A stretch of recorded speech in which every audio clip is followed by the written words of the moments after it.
Breaking news చూస్తున్నాం. Congress BJP పార్టీలపై మంత్రి Harish Rao fire అయ్యారు. ఇక తెలంగాణలో జాకీలు పెట్టి లేపిన బీజేపీ లేవదని ఎద్దేవా చేశారు.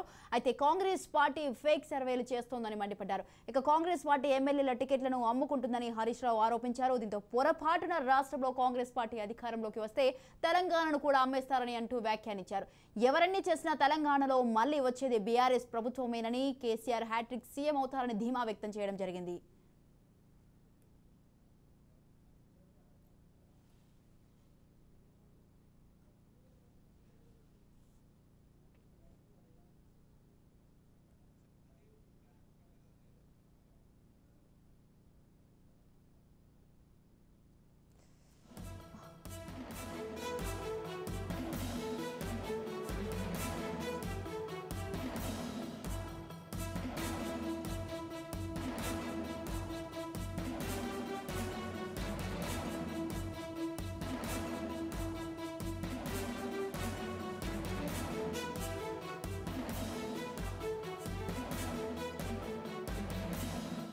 వాట్సాప్ లో పంపుతా ఉన్నారు.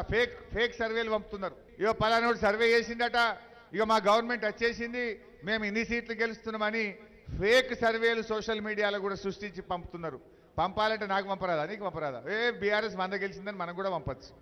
అంటే ఫేక్ సర్వేలతోని ప్రజలను కన్ఫ్యూజ్ చేయాలని, కార్యకర్తల్ని కన్ఫ్యూజ్ చేసే ప్రయత్నం చేస్తుండ్రు.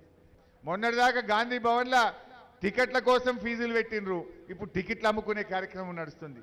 వాళ్ళే చెప్తలేరా? మనోహర్ రెడ్డి అనే ఒక కాంగ్రెస్ నాయకుడిని నేను టీవీలో వస్తూ ఉండే, పలానా ఆయన దగ్గర 7 కోట్లు తీసుకున్నారు, పలానానికి టికెట్ ఇస్తామని 10 కోట్లు తీసుకున్నారు. ఇవాళ టికెట్లు అమ్ముకుంటున్నారు. రేపు తప్పిపోయి గిట్ట గెలిస్తే తెలంగాణనే అమ్ముకుంటారు వీళ్ళు. వీళ్ళ తెలంగాణ గురించి ఆలోచించేది. కాంగ్రెస్కు ఢిల్లీలో హైకమాండ్ ఉంటుంది. ఇప్పుడు ఢిల్లీ హైకమాండ్ వయా బెంగళూరు అయిపోయింది. బెంగళూరు లాగాలే ఆడ నమస్కారం పెట్టుకొని మళ్ళీ ఢిల్లీకి పోవాలి. ఇవాళ ఇప్పటికీ వాళ్ళు టికెట్లు ఇచ్చుకోలేకపోతున్నారు. మనం ఇప్పటికీ టికెట్లు ఇచ్చి 40 రోజులే.